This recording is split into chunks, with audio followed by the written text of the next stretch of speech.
Taking a bite out of crime is an understatement when he can literally blood mist an entire vessel if he desires. He has multiple ways of turning any foe into a pool of flesh, only in cases where death needs to happen.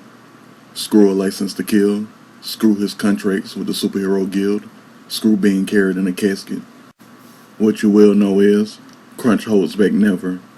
If you meet him, keep it friendly.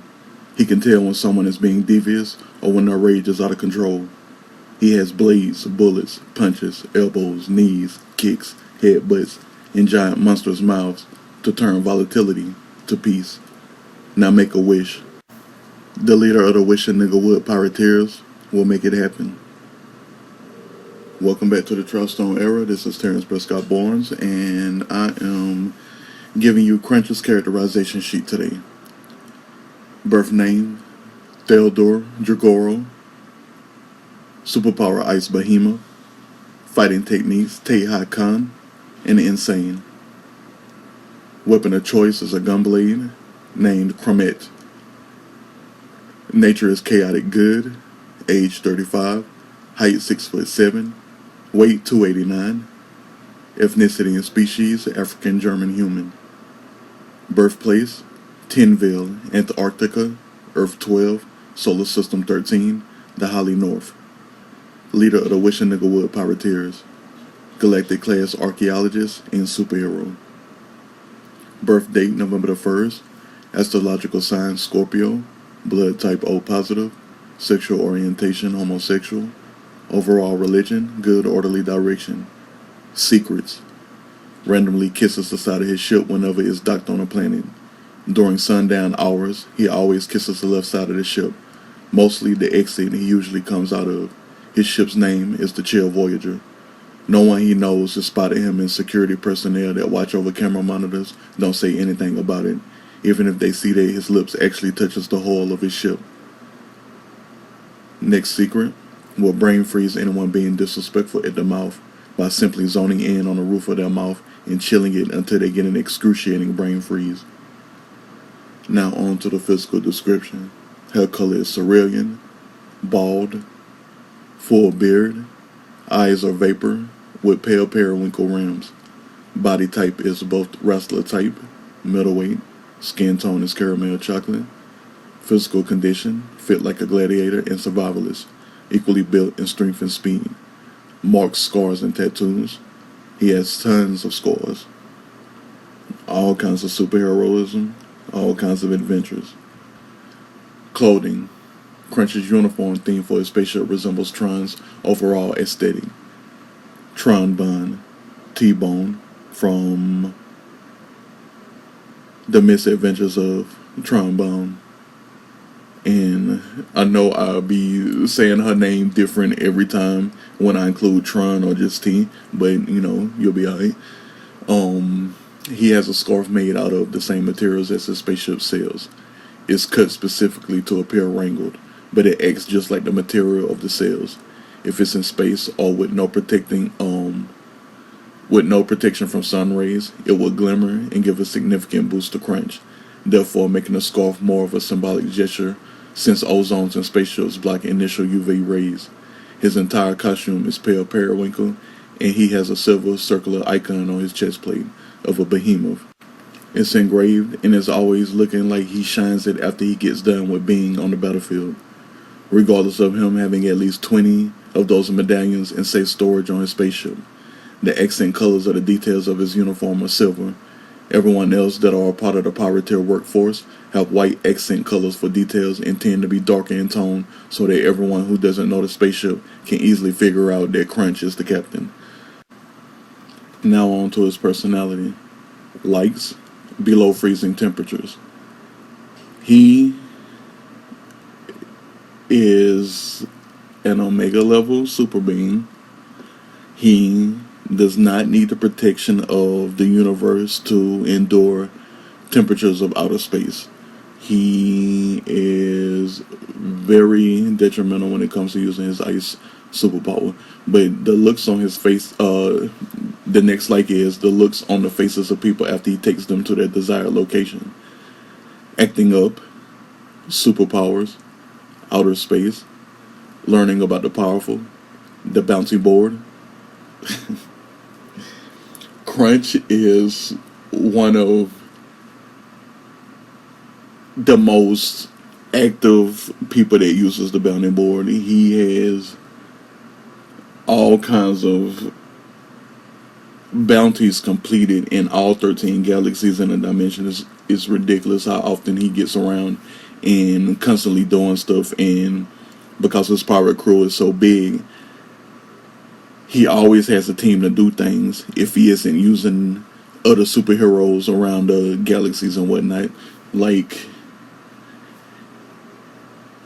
later on in the characterization sheet, one of his crew members will be brought up, but none of the crew members are involved in the epilogue of the Crimson Collective because some of them will go to the front line, some of them will stay with him on the ship and do their details and things like that because he gets so many people on the spaceship, and they going to tend to the barracks, tend to the engines, tend to the wishing well, tend to the control room, can tend to the pilot room, and it's going to be a ton of work need to be done because there's going to be, well, there's 154 characters in the story, and the cafeteria needs to stay up all the time because everybody is going to get on Crunch's spaceship for the epilogue, since his spaceship moves the fastest, and since he has a superpower control room, Omniverse, Yeet Malone, they can portal the spaceship across the universe and whatnot, and you'll find out why his spaceship is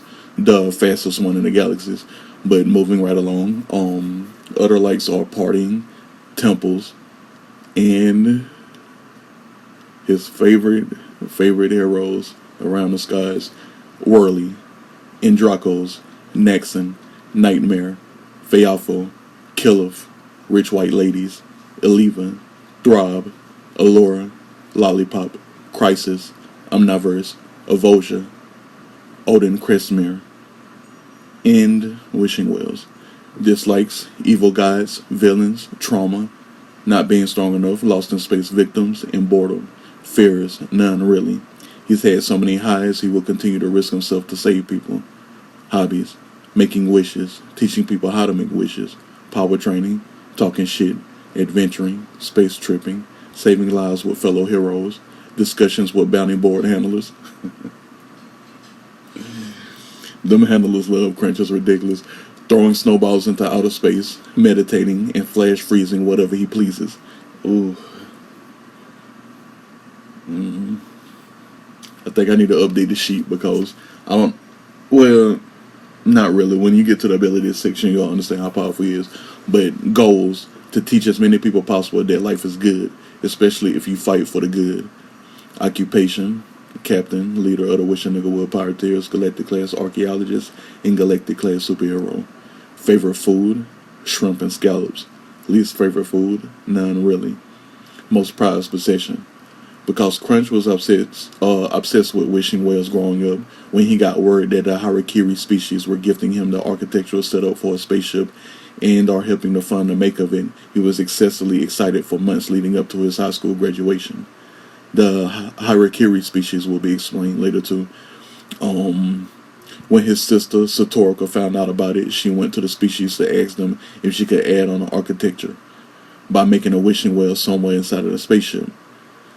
The species allowed it and thought it was sweet of her to do this. They put the wishing well in the center of the spaceship and made it so that it was a part of the water flowing system.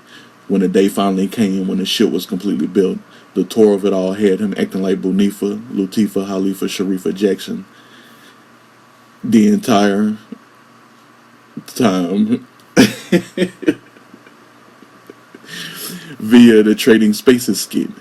He was walking through all of the corridors to the cockpit, to the engine space, to the barrack space, and finally revealing the wishing well. He had sent his sister 100 grand every month since. Vernacular: Terrence Prescott Barnes. Aptitude: IQ equals 164. Equally book smart and street smart. And you should piece together how his brain works through the characterization sheet, especially the rest of the characterization sheet.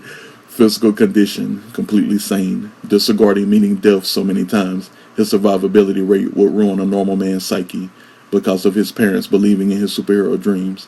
He always remembers the time when he saved them all.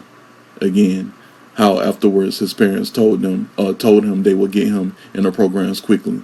The hug he got from them was enough for a lifetime, and has thought about it every day since. That'll be explained in the history too. Character behavior: wild, leader, powerful, dangerous, strategic, and welcoming. Relationships: Odin Kresimir. Odin is the humanoid super being turned symbiote because of a genetic mutation when it came to training his powers in obscure places over too much power usage and feeding into his god complex. Odin is over 2,000 years of age and can retain a limitless amount of information. He was once revered as a pretty badass super being whom was codenamed Ice Test, handling them cold fronts like he was a tundra Olympian swimmer that allowed him to live a splendid life. Yet because he had spent his entire existence all gung-ho, he always was chasing the high of being number one. Let's say, and again at least 50 times. Because he was really out there in them skies trying to get powerful. Eventually, his spirit grid led him down paths specific to the mutation of his DNA/RNA. He went into that area, then learned way too much as he turned his vessel into a speedy symbiote. Now all he had to do was fake his death eventually. Odin Kresimir disappeared to an extent. 97 years of age, left his vessel behind as his symbiote form moved on to travel the universe in ways that will have you on a journey like Self-Delice's music. And to elaborate on it, he didn't really leave his body. He left like a clone, and because he was so powerful, he was able to render a full humanoid vessel of himself and leave it there for people to find coroners to do autopsies and make sure his death was official, so he could go around the galaxies and do whatever he wants. Now, from Solar System 4 to Solar System 13, he found himself finally finding the coldest place in the universe, Spiral Mountain. On Earth 12, and opposite of the planet where Crunch was born, is where he ultimately stayed put for at least 700 years, devouring anyone who hiked that treacherously tall mountain and found his inner sanctum.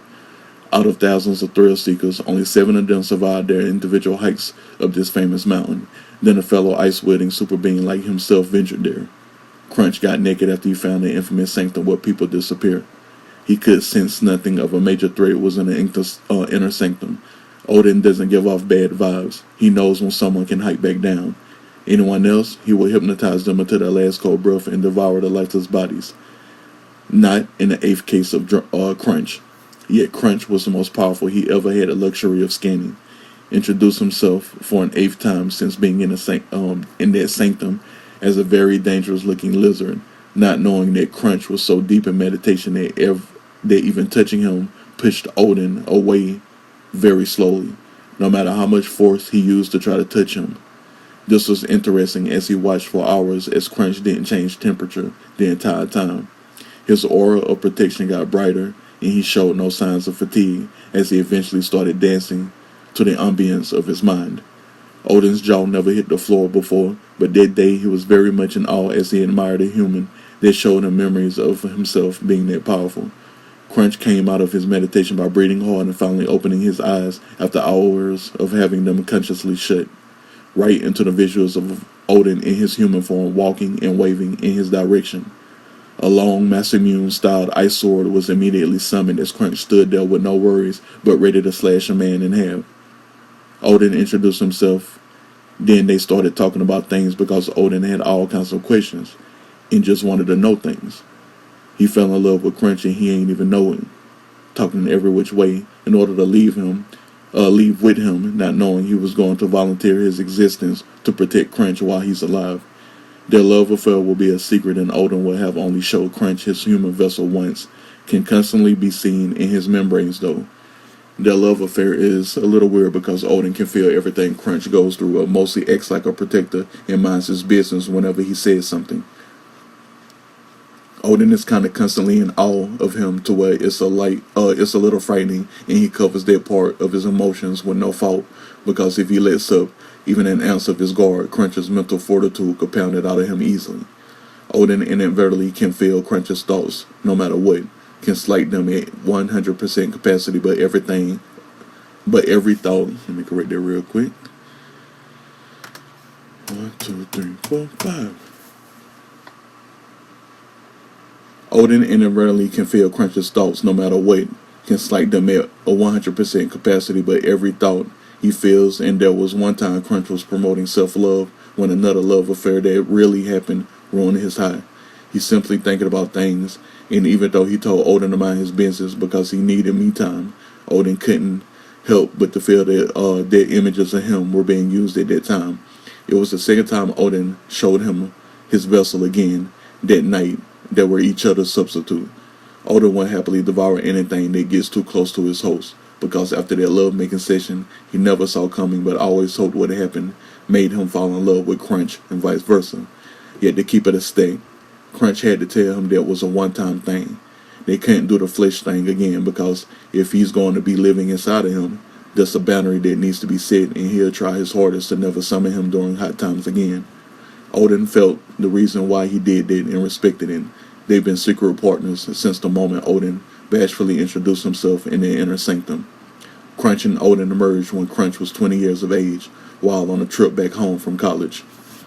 Incorrect there. They had sex at the age of 23, closely around the time Androcles goes into his coma. Next relationship, Naxxon. They crossed paths on planet Zelf of Solar System 10. There's a city simply named Forgetting. One of the most major cities of the planet. It's in a region that can be considered the tropics. Both were there for different reasons. Crunch was there for a bounty for a sea creature. Naxxon was there for leisure. Crunch was in his usual adventuring attire, while Naxxon was simply in a solid blue, completely unbuttoned shirt, solid red short swimming trunks, solid green flip-flops, and solid yellow mirror aviators. After reading the careful details of the bounty, Crunch decided to try to summon the sea creature by using one of his many pirateers that could breathe underwater. As Crunch and Elizabeth walked down the coast, Naxxon was simply chilling in a gazebo, then started staring out of the gazebo. He watched the two of them get an unusual nocturnal creature to surface. Elizabeth super jumped to dive far away from the coast to get the master serpent to come out of the water. While at the same time, Crunch started building up immense energy that alarmed the fuck out of him. Naxxon thought to himself, there has got to be Crunch, and he don't even have to use that much force. The ice spear that he was building was transparent at the time, but as long as two school buses, and the middle of it was directly being held by Crunch's right hand. Elizabeth came out of the water with the sea creature's teeth right at her toes. As the sea creature proved its length on the bounty board, Elizabeth had most of the 70 feet creature up in the air.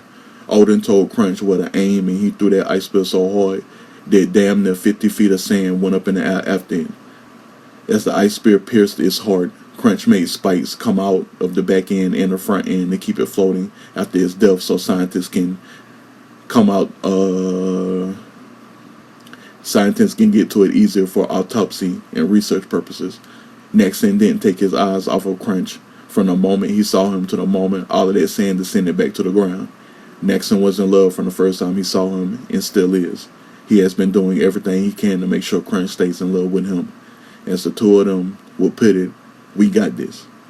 They were 29 when they met. Now the next relationship, Androcles. At the tender ages of 19, these two crossed paths on space colony Tiptoe of Solar System 8. You know, the space colony that's shaped like two ballerina shoes. One is lavender and the other is pink. It's a space colony that mirror orbits Earth 8, follows the planet in a symmetrical orbit, allows 75 million and 25 miles above. They were both there for different reasons, but a 5-alarm fire went off, and both of them enacted like the heroes they are to help local collective forces to deal with the situation. A huge-scale robbery of tons of jewels took place while they were both there. The both of them went to the docks at the same time while Androcles was spell-sealing spaceship doors. Crunch was ice-beaming doors on the other side of the docking bays. Both of them had the same idea and met when they were both done sealing off the spaceships by meeting in the middle of the docking bay. They were happy with each other for an extremely long time after that. Next relationship, Black Rose. Crunch and Black Rose grew up together in Tinville. Same elementary school, same junior high school, and same high school. Always at odds with each other as two very different kids. Yet, they were always on the same rugby team, same gymnastics team, and same science teams. Oddly, they were both gearing to be the same kind of super being. Pirate leaders. But pirateering can either go in a good direction or bad direction. Bad direction being the usual choices of space pirates. By the time the both of them were 18, they both had their own spaceships. But because Crunch was usually favored more than him in their hometown, Crunch was awarded better things throughout life because you attract more with honey than with vinegar. Black Rose was jealous of him the entire Black Rose was jealous of him their entire lives growing up, even if he bested Crunch in physical altercations, gained more points during gained more points during an athletic match, or had more sex than him. Black Rose was missing out on having both of his parents at home while Crunch had both of his. There's a very long list to this, but when Crunch got that spaceship that looks like a very old 1700s pirate ship, that was the last hit. Throughout their adulthood, these two have had intergalactic fights while trying to pursue bounties or generally adventuring throughout the galaxies and dimensions. Black Rose has a goal to completely blow that ship apart and won't stop until he's dead or the ship dies. Black Rose is Crunch's arch nemesis. In social and other pressure problems, Crunch has a lot of audacity, and he will look you dead in your eyes just to say that your parents are weak and they could use a lot more water in their diets for absolutely no reason at all but the sort of shit talking session. Try not to let him get bored. Beliefs and morals, being graced with as much natural power a super being is born with. He took his vessel where most young boys take them, on adventures. He always believed in being inquisitive and understanding. Both of his parents are scientists, and he followed suit by being an archaeologist because of his birth town's history. He has always been thankful for the life he has to the point he believes he's lucky, making him plan on unleashing the luck all across the universe to keep humanity on the right track. Positive characteristics: altruistic, understanding, welcoming, trustworthy, brave, dangerous, protective, adventurous, and intelligent. Negative characteristics: stirring shit is like a sport to him. It's a lifestyle at this point and won't ever let up on it. And background and current information. You already know I was making up the Crimson Collective, and Crunch is the centerpiece of the keys that Zovian sends out to help humans to save all of humanity. And birthplace. Tinville was named Tinville because of a constellation of 10 stars that always look down upon it. The 10 stars make a perfect circle in our zone to always look down on Town Square. Town Square was established over the first entrance to the ancient civilization under all of the earth and snow. Plenty of other entrances have been made around town since then, but the old colonization team named Tinville because of all of the energy it possessed under the 10-star constellation. He first left Tinville on his journey to becoming a space pirate hero at the age of 20 after graduating college early with a major in archaeology and a minor in space piloting. Family: Shakana Denise Barnes, 73 years old. Antonin Charles Dragoro, 73 years old. Shakana being a mother, Antonin being a father. Satorka Lola Barnes, 30 years old, little sister. And let me correct some of this information. I don't know what I was thinking back then when I first typed in. But history. Before Crunch became a space pirate, he was a lovely child living in Antarctica of Earth 12. His village town was named Tinville, known heavily for its 4 gigantic Titan statues located at the cardinal direction entrances to the giant township. Bustling with archaeology of the new planet, microbiologists, chemists, scientists, and aerologists teamed up for many centuries to get as much information from this safe planet as much as possible. Tinville was the location of the planet where it's easier to look into its history because it's a magical point of folklore that explains fossils, land masses, the continents, the ozone layer, the weather, the wildlife, and what have you. They called the place 10 miles underground Star Telescope because you could peer into the threshold and see a gigantic map of the planet's coded history. They dug safely because of high-octane technology. This allowed them to reach 6 miles underground safely while Crunch was growing up. Unfortunately, they broke into an old prison. This prison had the monsters of the old world in it, and once it was opened, once their bones were touched, their spirits found a way to be resurrected. It became a fiasco as one night these very detrimental beings were wreaking havoc, leaving very few survivors down under and above ground. There was a music festival happening on his 12th birthday. It was called, let me go make a change then. 13th birthday. It was called the Icicle Instrumental Festival, IF for short, where musicians from all over the world travel to practice folk music of all kinds. At the moment when Tinville's winning orchestra, who were titled to headline on Saturday sundown, took the stage, so did the resurrected monsters. All around the town, the legendary first composition of Tinville was being blared across the entire township.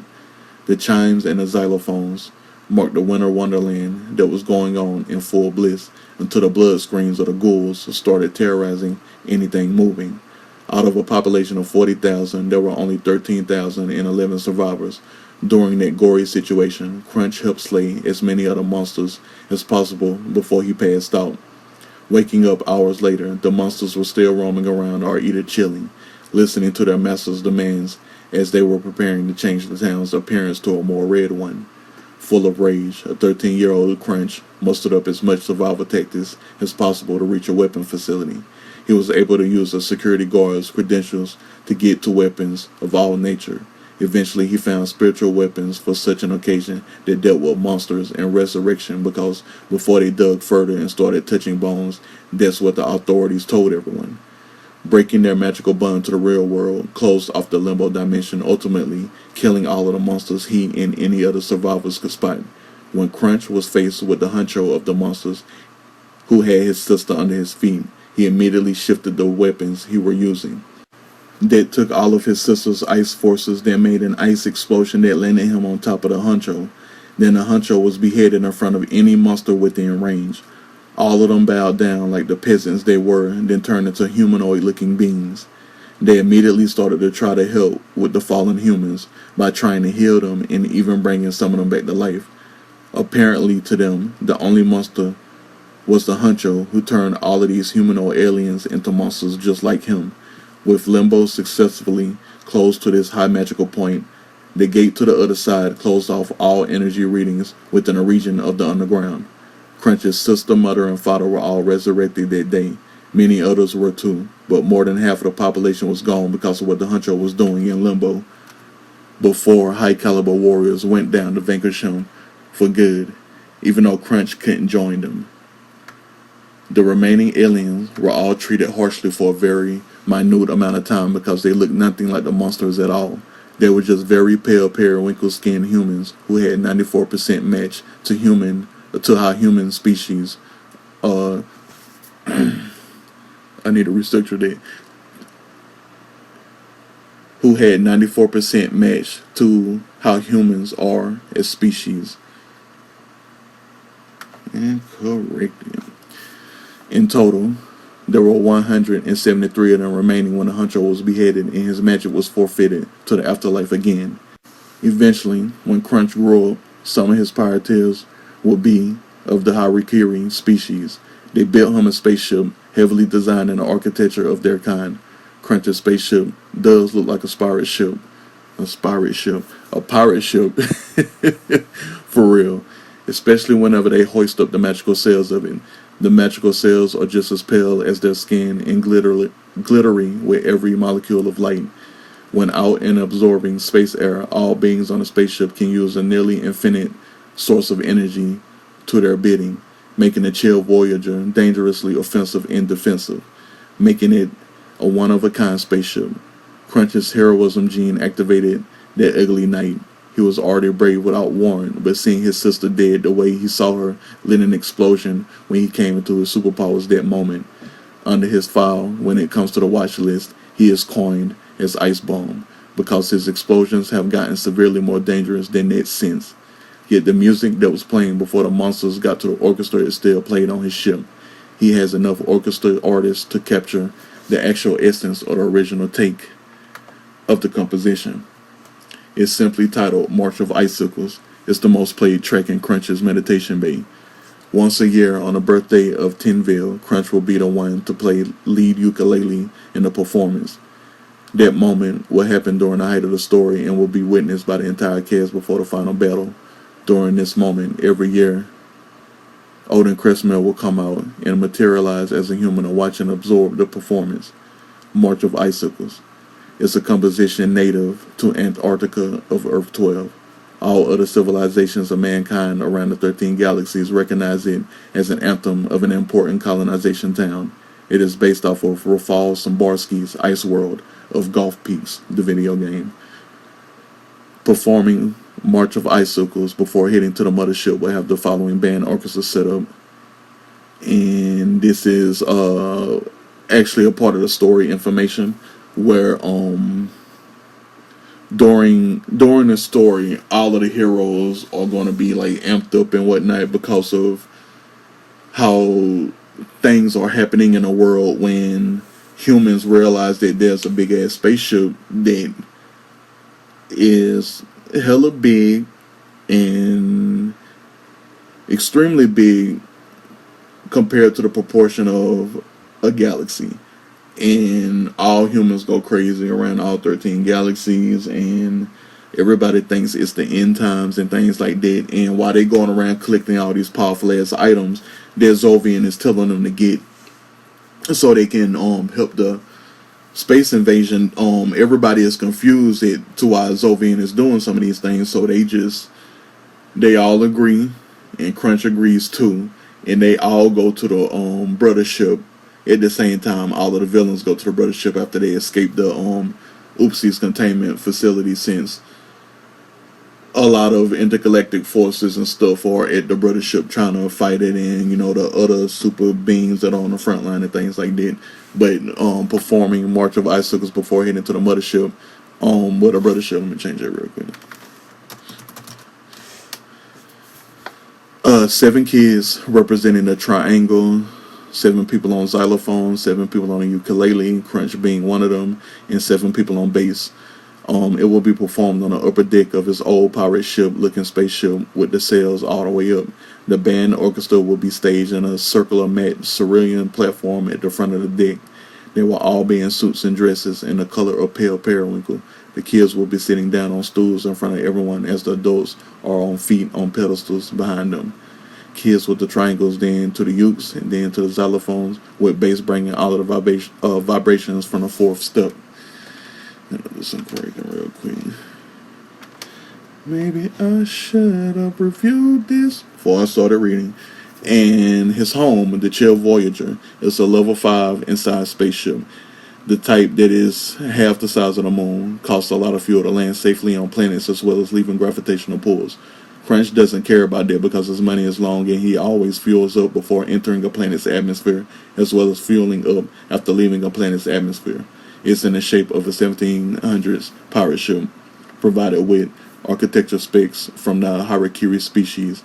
He got lucky for saving them as a team. They provided the magic sails for the ship and the scarves that's always around his neck when out adventuring. Because he has worn that scarf so much throughout his adulthood, he has access to the species' special magical energy pool. The material of the sails help the spaceship fly 2 times as fast as normal spaceships. The sails are the same periwinkle color of their skin, but has tons of glitter on every centimeter of the material. They are the only reason why Crunch never minds taking his spaceship to the surface of planets. The entire spaceship has periwinkle colors derivative of the sails. Lastly, the spaceship is big enough to host 60 families without a hitch and several more families for rescuing. The living and manning areas of the spaceship are massive compared to an actual 1700s pirate ship, but the idea of it is obvious wherever you see the spaceship. Then going on to his possessions. Source Sega. Crunch was 26 when he went for a jog on planet Zelora, just enjoying a rather peaceful trail off of a shore where his giant spaceship was parked. Sorsega was on the run, and she just flew through the trees as a giant sky blue colored spinning cloud of spitting smoke. The azure of it all was beautiful, but Odin immediately told him whatever it was on the run. Then she came out of the cloud form to appear as a Luminarian woman with gigantic, constantly moving hair. Luminarian is my race of humans that are white-skinned. Not albino kind, but completely white-skinned. They have a whole racial history in the stories of the Trostone era. That was as white as her skin with various blue-hued tips. Her eyes were the most vivid red Crunch and Odin have ever seen. Frantically asking Crunch could he protect her, she flew to him because she picked up on his power levels while jogging excessively to the point he was 1 mile under a speed of sprinting. He said he'll protect her, asked her to grab his arm, then had Odin fly him to the spaceship while telling everyone to gather the kids within 7 minutes, and for all spellbinders to drop hella warding spells before takeoff. Crunch asked her who she was running from. Crunch wasn't prepared to fight a warlock clan by himself. He got her out of there and jumped solar systems quickly. Long story short, Sorsega has been under the guise of being in different solar systems while she was always in her own quarter of the spaceship, under perfect protection as the spellbinders on board created memory wiping spells for all children on board to keep her identity a sacred secret that started protecting the vessel. Sorsega's power as a goddess of a species that no longer exists is excessively high. Excessively, being one of the final 17,000s of her kind, bestowed her with so much protection it's hard to kill her. Everything that is in a know of the urban legend believes that if they kill her species, they will be given eternal bliss of a paradise that you will remain alive forever while staying on the top of the world. When that's not what it is, because if anyone, even gods, take their lives, will instantly die. When ancient times proved that this species are the gatekeepers of peace in Edgemere, as long as they are alive, it will be impossible for chaos to reign supreme. They are safer in Edgemere, but some of them will never give up on their adventurous spirit. Being alive for that long shouldn't stop because the original legend of that species have telephoned to not telling people that they will surely cease to exist if they are killed. Sorsega can look like anything she wants because of god abilities, but powerful enough weapons will keep her from masking herself. In the moment she was collected by Crunch, she was enchanted to lose more than half of her god abilities. At times, she would mask herself as a regular human to enjoy the on-ship festivities from time to time, but spend majority of her time astral projecting to the many planets around the galaxies. Crunch, Odin, and Sorsega have a conversation once a month in her chambers, at least 29 days apart. Sorsega makes Crunch's spaceship moves 4.7 times faster than a faster-than-light drive, multiplies its energy shields at a capacity of 4.7 times, multiplies its defenses at a capacity of 8.7 times, and never runs out of quantum energy.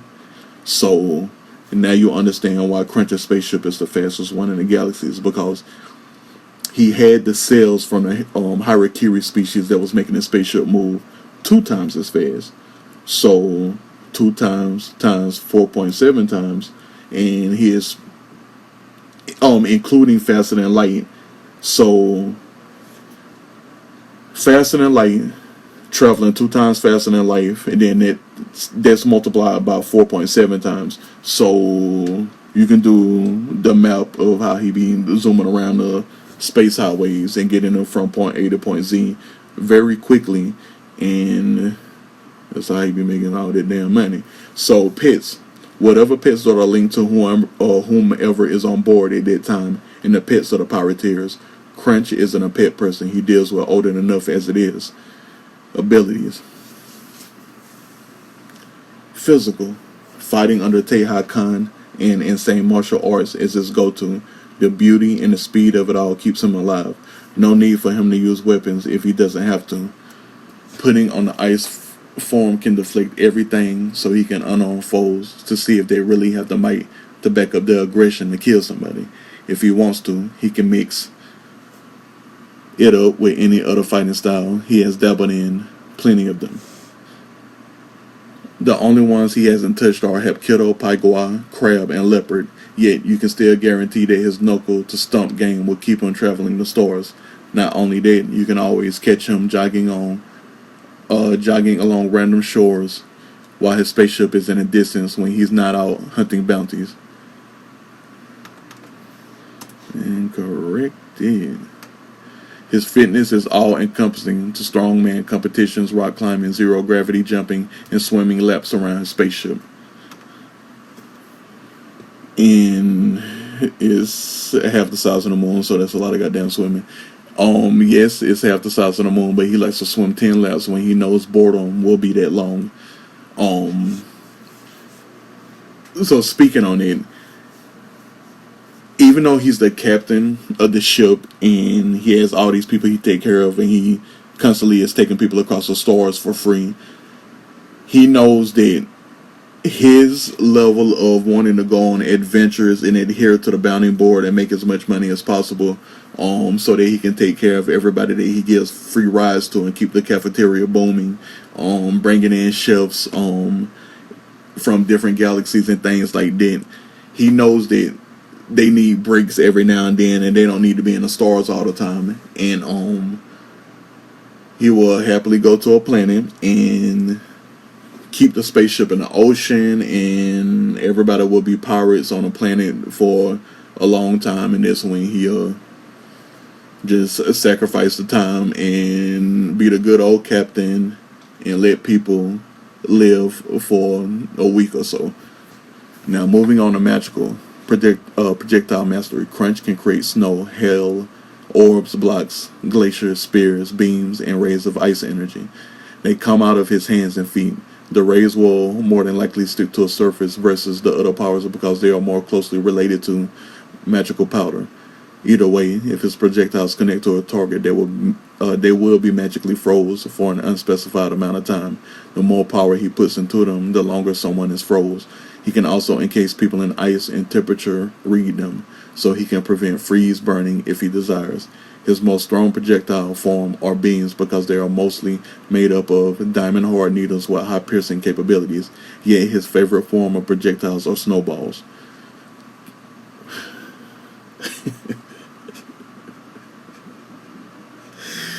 And when I was writing it, for some odd reason, I was thinking about that time on South Park when Butters got hit with that ninja star in his eye. And I keep going back to that for some odd reason. When I think about Crunch, I think about him throwing a snowball while somebody is in mid-sentence. And the shock of it all is, I can't believe this nigga just did that. And everybody laughed, wipe the snow off the face and the things like that. And, you know, everybody else has their superpower quirks too. But moving right along, Cold Front Mastery and Weather Negation. Normally Ice Withers cannot do this, but because he has trained excessively and have been blessed by so much other sources of power, he can turn an entire tropical climate cold in a matter for random time.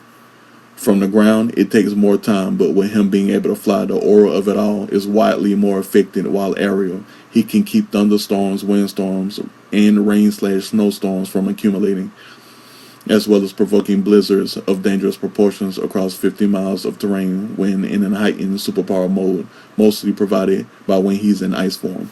Let me change something real quick. He can keep thunderstorms, windstorms, and rainstorms accumulating. Alright. In the Cold Front Mastery and the Weather Negation, also the Temperature Negation and Ice Mastery is the reason why he can flash freeze areas 5 miles at a time. So you'll understand chapter 1 when they get to it, and it'll be explained again in there. But temperature negation, no matter where he goes, his entire molecular composition never adheres to temperature. Stability isn't an issue with it either. Because of this, Crunch can flash freeze an area up to 5 miles, making him incredibly dangerous and worth it in the right situations. The temperature negation around him extends in a constant 50-foot radius as his skin constantly emits and takes back spores of cold air. The protection of them is more intense when he is in the hotter areas, as well as normal super being killing cold areas. Ice Mastery. His Ice Mastery skills allows him to make ice that is as hard as diamonds. Breaking his glacier-style ice is incredibly hard if a machine or a super being isn't trying to break it. Reflect Mastery. Because of his glacier ice hardness, it's easy for him to reflect bullets, energy, plasma, and superpowers. Reflecting is only active if he projects an ice shield or is in ice form. Ice Mouths. Courtesy of Odin. Crunch's code name is basically because of him. Odin will project himself instantly from Crunch's flesh to create a giant mouth of razor-sharp teeth that have been known to damage spaceship metal. In short, they are like wood. That was supposed to be chippers. In short, they're like wood chippers to flesh. Odin will pop out if the threat level is at maximum. And seeing it as it is, Odin can come out of his flesh at any given time from any inch of the flesh. And because he melded with Crunch and Crunch accepted him, Crunch's physical molecular make allows for Odin to come out at any given time as a huge row of teeth. Now moving along, Sensory Mastery. Before Crunch accepted Odin, he was blessed with this ability because of the Harakiri species. He saved a lot of them when he killed a monster hunter when he was 13. After all of the deliberation with giving them their freedom and being accepted by mankind, it was Crunch they paid the most homage to. They blessed him with the ability of sensing everything, from power levels to intentions to how many creatures to how many species to how many humans are in an area. He can read an atmosphere with ease. This helps him with his weather negation abilities, but acquiring Odin added a major flux to the Sensory Mastery. Heat Sensors. The Sensory Mastery was a gateway to giving Crunch the ability to memorize specific heat signatures he experiences in person, making him a true hunter as a bounty hunter. The second someone enters his space in a 25 feet capacity, let me change it to radius, he can thermometer their personal heat. He knows when his family is around, when his best friends are around, and when his crewmates are entering his vicinity. Yes, it's quite annoying. And the last ability, Flight, provided by accepting Odin as a symbiote partner. Transformation, Ice Form. Every cell in his body can turn into movable ice, not losing any of his size or any movement. From his eyelashes to his toenails, he is all ice. Steadily at a degrees of negative 98.6 Fahrenheit, his entire body remains magically icy, as he is still able to see perfectly, communicate perfectly, and add more damage to his ice powers. Yet his skin is another anomaly. While in ice form, he can safely touch other super beings and humans. His skin is ice, but it keeps all of the below freezing temperature inside, and it only comes out of his mouth and nose as he breathes. It takes him a couple of seconds to enter ice form and a couple of seconds to exit it. It always begins with his brain when activating it and ends with his brain returning to flesh lastly. While in ice form, he gains more power with his offense, but gains much more defense. Weaknesses. Fire, metal, flare, light, and lava are his biggest weaknesses. Naturally, he can walk through regular fire, but super being fire as well as the other listed elements will make him switch up his strategies.